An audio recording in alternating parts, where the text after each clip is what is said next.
Hi all, എല്ലാവർക്കും toss അക്കാഡമിയിലേക്ക് സ്വാഗതം. ഇന്നത്തെ ക്ലാസ്സിൽ നമ്മൾ പ്രധാനമായും പഠിക്കാനായി പോകുന്നത് മസിൽ പ്രോട്ടീൻസിനെ പറ്റിയിട്ടാണ്. ഏതൊക്കെയാണ് മസിൽ പ്രോട്ടീൻസ് എന്ന് നമുക്കറിയാം. Actin and myosin. Actin and myosin എവിടെയാണ് കാണപ്പെടുന്നത്? പേശി കോശദ്രവ്യത്തിൽ പാരലി അറേഞ്ച് ചെയ്തിരിക്കുന്ന ഫിലമെന്റ് ലൈക്ക് സ്ട്രക്ചേഴ്സിനെയാണ് മയോ ഫിലമെന്റുകൾ അല്ലെങ്കിൽ മയോ ഫൈബ്രിലുകൾ എന്ന് വിളിക്കുന്നത്. ഈ ഓരോ മയോ ഫൈബ്രിൽസിലും ഡാർക്ക് ആൻഡ് ലൈറ്റ് ബാൻഡ്സ് കാണപ്പെടുന്നുണ്ട്. ഇങ്ങനെ ഈ ഒരു ലൈറ്റ് ആൻഡ് ഡാർക്ക് ബാൻഡ്സിന് കാരണം എന്നുള്ളത് ഈ ഒരു രണ്ട് ആക്ടിൻ ആൻഡ് മയോസിൻ എന്നുള്ള രണ്ട് മസിൽ പ്രോട്ടീൻസ് കാരണമാണ്. ഇതൊക്കെ നമ്മൾ കഴിഞ്ഞ ക്ലാസ്സിൽ മനസ്സിലാക്കിയ കാര്യങ്ങളാണ്. മയോ ഫൈബ്രിലുകൾ അഥവാ സൈറ്റോസ്കെലിറ്റൽ പ്രോട്ടീനുകൾ മയോഫിലമെന്റുകളായ ആക്ടിനും മയോസിനും ചേർന്നതാണ്. മയോഫിലമെന്റുകളുടെ ഒന്നിടവിട്ട ക്രമീകരണം ഓൾട്ടർനേറ്റീവ് ആയിട്ടാണ് ആക്ടിൻ ആൻഡ് മയോസിൻ അറേഞ്ച്മെന്റ്സ് വരുന്നത്. അതുകൊണ്ടാണ് സ്ട്രയേറ്റഡ് മസിൽസിന് സ്കെലിറ്റൽ മസിൽസിന് സ്ട്രയേഷൻസ് കാണപ്പെടുന്നത്. മയോഫിലമെന്റുകളുടെ ഒന്നിടവിട്ട ക്രമീകരണം രേഖാങ്കിത പേശികൾക്ക് വരെയുള്ള രൂപം നൽകുന്നു. രേഖാങ്കിത പേശികളിൽ ഇടവിട്ട് കട്ടി കൂടിയതും കുറഞ്ഞതുമായ ഭാഗങ്ങൾ കാണപ്പെടുന്നതിന് കാരണം ആക്ടിൻ ആൻഡ് മയോസിൻ പ്രോട്ടീനുകളുടെ സാന്നിധ്യമാണ്. ഇനി ആക്ടിൻ ആൻഡ് മയോസിൻ പ്രോട്ടീൻസിനെ പറ്റി പറയുമ്പോൾ ആക്ടിൻ തിൻ ഫിലമെന്റുകളാണ്, നേർത്ത ഫിലമെന്റുകളാണ്. അതുകൊണ്ട് തന്നെ അത് ലൈറ്റ് ബാൻഡ് ആയിട്ടാണ് നമ്മൾ പറയുന്നത്. ലൈറ്റ് ബാൻഡ് അല്ലെങ്കിൽ ഐസോട്രോപിക് ബാൻഡ് ഇളം നിറത്തിലുള്ളവ ആയതുകൊണ്ട് നമ്മൾ അതിനെ ഐസോട്രോപിക് അല്ലെങ്കിൽ ഇളം നിറത്തിൽ ഒരേ തരത്തിലുള്ള ആക്ടിൻ നാരുകൾ മാത്രം ആണ് ഇതിൽ ഉണ്ടാക്കിയിരിക്കുന്നത്. അതുകൊണ്ട് അത് ഐസോട്രോപിക് ആണ്. അതുകൊണ്ട് നമ്മൾ ഇതിനെ ഐ ബാൻഡ് എന്ന് വിളിക്കുന്നു. ദെൻ രണ്ടാമത്തതാണ് മയോസിൻ. കട്ടി കൂടിയ ഫിലമെന്റ് ആണ് മയോസിൻ്റെത്, തിക്ക് ഫിലമെന്റ് ആണ്. അതുകൊണ്ട് തന്നെ എങ്ങനെയാണ് ഈ ഒരു കട്ടിയുള്ള ഭാഗം നമ്മൾ പറയാൻ കാരണം? ഇവിടെ ആക്ടിൻ ഫിലമെന്റ്സിന് പുറമെ മയോസിൻ ഫിലമെന്റ്സ് കൂടെ വരുന്നത് കൊണ്ടാണ് ഈ ഒരു ഏരിയയെ നമ്മൾ ഇരുണ്ട ബാൻഡ് അല്ലെങ്കിൽ എ ബാൻഡ് എന്ന് വിളിക്കുന്നത്. എ ബാൻഡ് മീൻസ് അനൈസോട്രോപിക്, രണ്ട് ടൈപ്പ് അനൈസോട്രോപിക് ബാൻഡ് എന്ന് നമ്മൾ വിളിക്കുന്നത്. അപ്പോൾ നമ്മൾ അറിഞ്ഞിരിക്കേണ്ട കാരണം ആക്ടിൻ നേർത്ത ഫിലമെന്റ് തിൻ ഫിലമെന്റ് ആണെന്നും മയോസിൻ കട്ടിയുള്ള ഫിലമെന്റ് തിക്ക് ഫിലമെന്റ് എന്നുള്ള കാര്യം കൂടി ഓർക്കുക. മയോസിൻ നാരുകൾ കട്ടി കൂടിയവയും ആക്ടിൻ നാരുകൾ കട്ടി കുറഞ്ഞവയുമാണ്. ഓക്കെ, അതുകൊണ്ട് നമ്മൾ മയോസിൻ നാരുകളെ തിക്ക് ഫിലമെന്റുകൾ എന്നും ആക്ടിൻ ഫിലമെന്റുകളെ തിൻ ഫിലമെന്റുകളും എന്നാണ് വിളിക്കുന്നത്. ഈ ഒരു പിക്ചർ നമ്മുടെ എക്സാം പോയിന്റ് ഓഫ് വ്യൂവിൽ ഇമ്പോർട്ടൻ്റ് ആണ്. കാരണം HSI ലാസ്റ്റ് എക്സാമിൽ സാർക്കോമിയർ റിലേറ്റഡ് ആയിട്ടുള്ള ക്വസ്റ്റ്യൻ വന്നിട്ടുണ്ടായിരുന്നു. അതുപോലെ തന്നെ കേറ്റഡ് എക്സാമിലൊക്കെ ഈ ഒരു ഏരിയയിൽ നിന്ന് ക്വസ്റ്റ്യൻസ് നമ്മൾ കണ്ടിട്ടുള്ളതുമാണ്. ദെൻ എന്താണ് സാർക്കോമിയർ? അത് നമ്മൾ മനസ്സിലാക്കണം. അതിന് മുന്നായിട്ട് ഇസഡ് ലൈനെ പറ്റി അറിഞ്ഞാൽ നമുക്ക് എന്താണ് സാർക്കോമിയർ എന്ന് പറയാനായിട്ട് പറ്റുള്ളൂ. ഈ ഒരു തിൻ ഫിലമെന്റ് ഏതാണ്? ആക്ടിൻ ആണ്. ആക്ടിൻ ഐസോട്രോപിക്, അതുകൊണ്ട് നമ്മൾ ഐ ബാൻഡ് എന്ന് പറഞ്ഞു. ഈ ഒരു ഐസോട്രോപിക് ബാൻഡിന്റെ നടുവിലായിട്ട് കാണുന്ന ഈ ഒരു ലൈനെയാണ്, ഇലാസ്റ്റിക് നേച്ചറുള്ള ഈ ഒരു ലൈനെയാണ് ഇസഡ് ലൈൻ എന്ന് പറയുന്നത്. ദെൻ രണ്ട് ഇസഡ് ലൈനുകളുടെ ഇടയിൽ വരുന്ന ഭാഗത്തെയാണ് നമ്മൾ സാക്രോമിയർ എന്ന് വിളിക്കുന്നത്. ഓരോ ഐ ബാൻഡിന്റെയും മധ്യത്തെ ഖണ്ഡിച്ചുകൊണ്ട് ഇലാസ്തിക സ്വഭാവമുള്ള ഇസഡ് രേഖ കാണപ്പെടുന്നു, ഇസഡ് ലൈൻ. തുടർച്ചയായുള്ള രണ്ട് ഇസഡ് രേഖകളുടെ ഇടയിലുള്ള മയോ ഫൈബ്രിലിന്റെ ഭാഗത്തെ അടിസ്ഥാന സങ്കോച യൂണിറ്റായ സാക്രോമിയർ എന്ന് വിളിക്കുന്നു. ഓക്കെ, അടിസ്ഥാന സങ്കോച യൂണിറ്റ് ആണ് സാക്രോമിയർ. ആ ഒരു ടേം ഇപ്പൊ തന്നെ പഠിച്ചു വെക്കുക. അടിസ്ഥാന സങ്കോച യൂണിറ്റ് ആണ് സാക്രോമിയർ. മുന്നിൽ ചോദിച്ച ക്വസ്റ്റ്യൻ ഇതാണ്. പേശികളിലെ സാക്രോമിയർ ഭാഗം, രണ്ട് ഇസഡ് ലൈനുകളുടെ ഇടയിലുള്ള ഭാഗമാണ് സാക്രോമിയർ. മുന്നിൽ ചോദിച്ച ക്വസ്റ്റ്യൻ ആണ്. സോ ഇനി ഒരിക്കലും സാക്രോമിയർ നമ്മൾ മറക്കാനായിട്ട് പാടില്ല. ഓക്കെ, നമുക്ക് അടുത്ത നമ്മുടെ ഇന്നത്തെ ക്ലാസ്സിന്റെ ഡീറ്റെയിൽസിലേക്ക് പോകാം. ആക്ടിൻ പ്രോട്ടീന്റെ ഘടനയെ പറ്റി നമുക്ക് പഠിക്കാം. സോ ഈ ഒരു പിക്ചർ ബേസ്ഡ് ആയിട്ട് നോക്കുമ്പോൾ തന്നെ നമുക്ക് ഈ ഒരു ഘടന പഠിക്കാൻ എളുപ്പമുണ്ട്. ഇവിടെ നമുക്ക് 3 ടൈപ്പ് കമ്പോണൻസ് ഈ ഒരു പ്രോട്ടീന്റെ ഘടനയിൽ കാണാനായിട്ട് പറ്റും. അവ മൂന്നും ഡിഫറെന്റ് ടൈപ്പ് ഓഫ് പ്രോട്ടീൻസ് തന്നെയാണ്, ഡിഫറെന്റ് ടൈപ്സ് ഓഫ് പ്രോട്ടീൻസ് ആണ്. സോ നമുക്ക് പറയാം 3 തരത്തിലുള്ള 3 വ്യത്യസ്തമായ പ്രോട്ടീനുകൾ ചേർന്നിട്ടാണ് ആക്ടിൻ നിർമ്മിതമായിരിക്കുന്നത്. ആ 3 വ്യത്യസ്തങ്ങളായ പ്രോട്ടീൻസ് ഏതൊക്കെയാണ്? First one F actin. Second one ട്രോപ്പോമയോസിൻ. Then third one troponin. Okay, 3 clear ആണല്ലോ. എഫ് ആക്ടിൻ, എഫ് എന്നുള്ളത് ഫിലമെന്റിനെ സൂചിപ്പിക്കുന്നു, ഫിലമെന്റസ് ആക്ടിൻ. ദെൻ ട്രോപ്പോമയോസിൻ, ഈ ഒരു ഗ്രീൻ കളറിൽ കാണിച്ചിരിക്കുന്നതാണ് എഫ് ആക്ടിൻ. ഇത് ഒരു പോളിമർ ആണ്. ധാരാളം മോണോമേഴ്സ് ചേർന്നിട്ടാണ് എഫ് ആക്റ്റിൻ ഫോം ചെയ്യപ്പെട്ടിരിക്കുന്നത്. ദെൻ അടുത്തതാണ് ട്രോപ്പോമയോസിൻ. ട്രോപ്പോമയോസിൻ 2 എണ്ണം ഉണ്ട്. അതുപോലെ തന്നെ എഫ് ആക്റ്റിൻ്റെ ത്രെഡും 2 എണ്ണം ഉണ്ട്.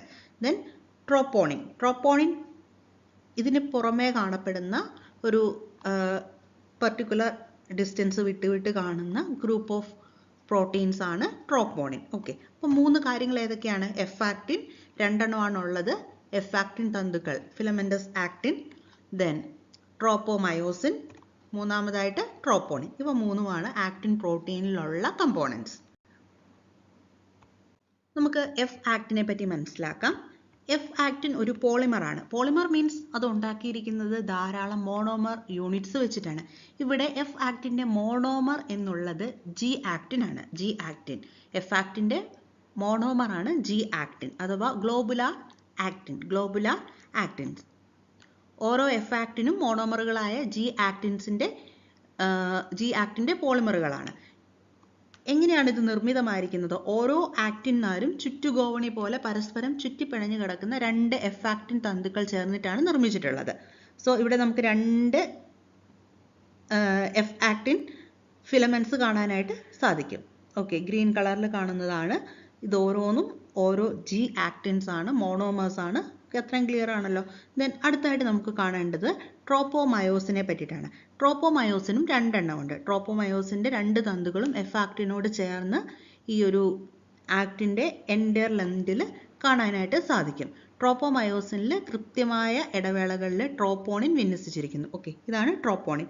ട്രോപ്പോണിൽ 3 യൂണിറ്റ്സ് ആണുള്ളത്. നമുക്കതിനെപ്പറ്റി മനസ്സിലാക്കാം.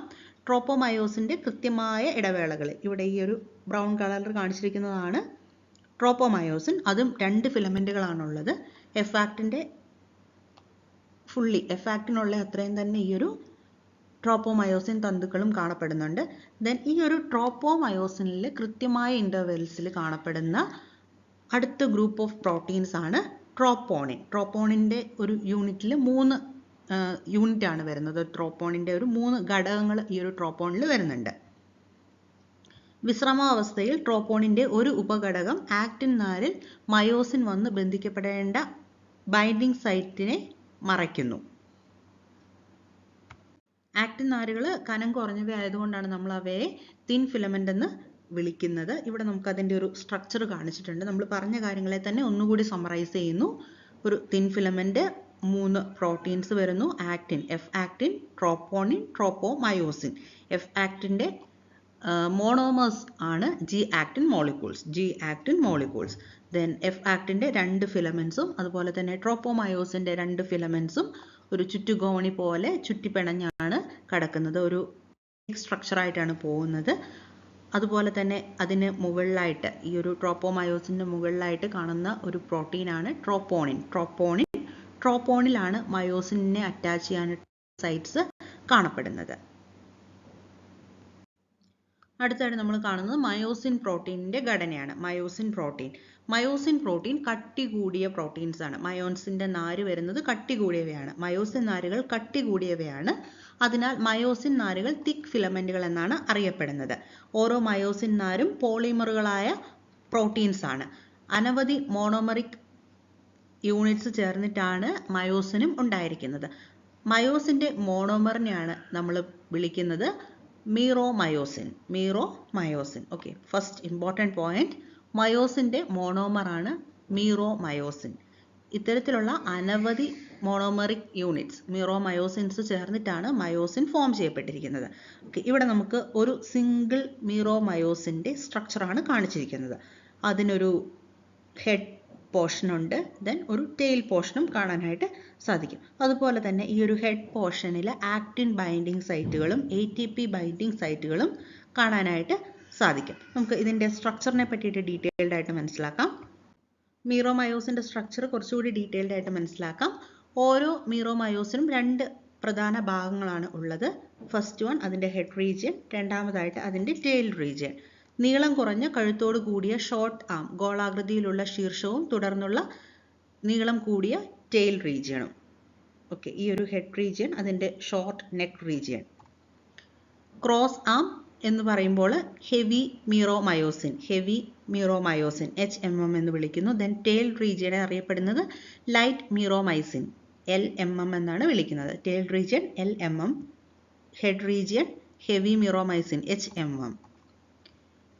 ഈ ഒരു HMMന്റെ ഭാഗമായിട്ട് ഹെഡ് റീജിയണും അതുപോലെ തന്നെ ഇവിടെ ഒരു ഷോർട്ട് നെക്ക് റീജിയണും വരുന്നുണ്ട്. ഇവ തമ്മിൽ കൃത്യമായ ഒരു അകലത്തിലും കോണ അളവിലും കാണപ്പെടുന്നുണ്ട്. അതുപോലെ തന്നെ ഒരു മയോസിൻ ആയി കഴിയുമ്പോൾ, ഇതൊരു മോണോമർ ആണല്ലോ, ഇതൊരു മയോസിൻ പോളിമർ ആയി കഴിയുമ്പോൾ ഇത് പുറത്തേക്ക് പ്രൊജക്റ്റ് ചെയ്ത് നിൽക്കുന്ന, പുറത്തേക്ക് തള്ളി നിൽക്കുന്ന, പുറത്തേക്ക് ഉന്തി നിൽക്കുന്ന ഒരു ഭാഗമാണ് ഇത്. അതുകൊണ്ട് ഈ ഒരു റീജിയനെ ക്രോസ് ആം എന്നാണ് വിളിക്കുന്നത്.